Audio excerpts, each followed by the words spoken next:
UP में क्या है अखिलेश राहुल की जीत का राज? भाजपा की सीटें क्यों हुई कम? क्या दलित ओबीसी ने किया खेला? 4 जून को जब लोकसभा के नतीजे आए तो सब हैरान थे और सबसे ज्यादा हैरानी उत्तर प्रदेश में भाजपा को हुए जबरदस्त नुकसान और अखिलेश राहुल की जोड़ी को बम्पर फायदे को लेकर थी। तमाम सर्वे करने वाली एजेंसियां, राजनीतिक विश्लेषक यही सोच रहे थे कि आखिर ऐसा हो कैसे गया।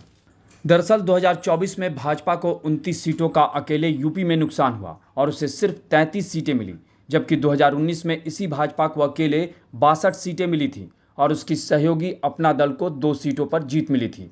दूसरी तरफ अखिलेश राहुल की जोड़ी ने 2024 के चुनाव में 43 सीटों पर जीत दर्ज की है, जिसमें सपा को उत्तर प्रदेश में सबसे ज़्यादा 37 सीट और कांग्रेस को 6 सीटें मिली, जबकि 2019 में सपा ने 5 और कांग्रेस ने सिर्फ 1 सीट पर जीत दर्ज की थी। 2019 में बसपा सपा ने साथ मिलकर लड़ा था और तब बसपा ने 10 सीट जीती थी और 2024 में बसपा को एक भी सीट नहीं मिली। अब सवाल यह है कि आखिर उत्तर प्रदेश में अचानक ऐसा क्या हुआ कि भाजपा को इतना बड़ा नुकसान उठाना पड़ा। तो इसके पीछे जो कारण सामने आए हैं वो अखिलेश यादव का कामयाब पीडीए यानी पिछड़ा, दलित और अल्पसंख्यक समीकरण और राहुल गांधी का रैलियों में संविधान की लाल किताब लेकर आक्रामक प्रचार करना है। दरअसल 2024 के चुनाव में भाजपा जिस दलित और ओबीसी वोट को अपनी झोली में मानकर बैठी थी, अखिलेश राहुल की जोड़ी ने उसे कैसे अपने पाले में किया, इसे आंकड़ों से समझ लीजिए।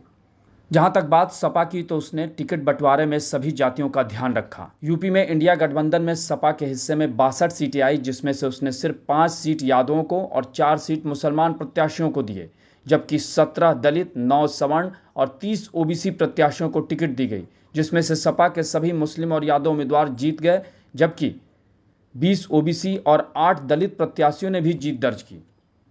अगर बात करें किस पार्टी को किस जाति का कितना वोट मिला, तो यादव ने सपा कांग्रेस गठबंधन को 82%, भाजपा और सहयोगियों को 15% और बसपा को सिर्फ 2% वोट दिए। मुसलमानों ने सपा कांग्रेस गठबंधन को 92%, भाजपा और सहयोगियों को 2%, जबकि बसपा को सिर्फ 5% वोट दिए। अन्य ओबीसी जातियों ने सपा कांग्रेस गठबंधन को 34%, भाजपा और सहयोगियों को 59%, जबकि बसपा को सिर्फ 3% वोट दिए। इसी तरह कुर्मी कोयरी ने सपा कांग्रेस गठबंधन को 34%, भाजपा और सहयोगियों को 64%, जबकि बसपा को 2% वोट दिए हैं। जाटों ने कांग्रेस सपा गठबंधन को 25%, भाजपा और सहयोगियों को 24%, जबकि बसपा को सिर्फ 44% वोट ही दिया है, जबकि ये उसका कोर वोटर है। अन्य दलित जातियों ने सपा कांग्रेस गठबंधन को 56%, भाजपा और सहयोगियों को 29%, जबकि बसपा को सिर्फ 15% वोट दिए हैं। वहीं सवर्णों का वोट सपा कांग्रेस गठबंधन को 16%, भाजपा और सहयोगियों को 79% और बसपा को सिर्फ 1% मिला। यानी देखा जाए तो 2024 लोकसभा चुनाव में दलित वोट किस तरह बसपा और भाजपा से छिटककर अखिलेश राहुल की जोड़ी की झोली में चले गए।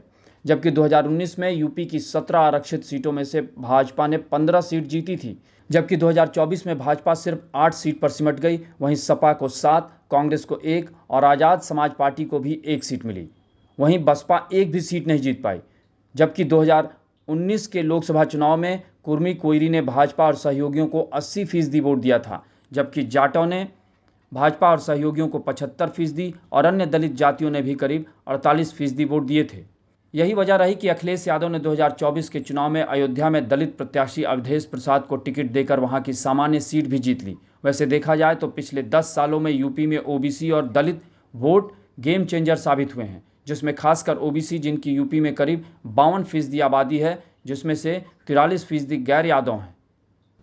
बहरहाल 2024 के चुनाव में अखिलेश के पीडीए और राहुल गांधी की लाल किताब ने भाजपा के वोट बैंक में ज़बरदस्त सेंध लगाकर उसका खेल बिगाड़ दिया और नतीजा अब सबके सामने है।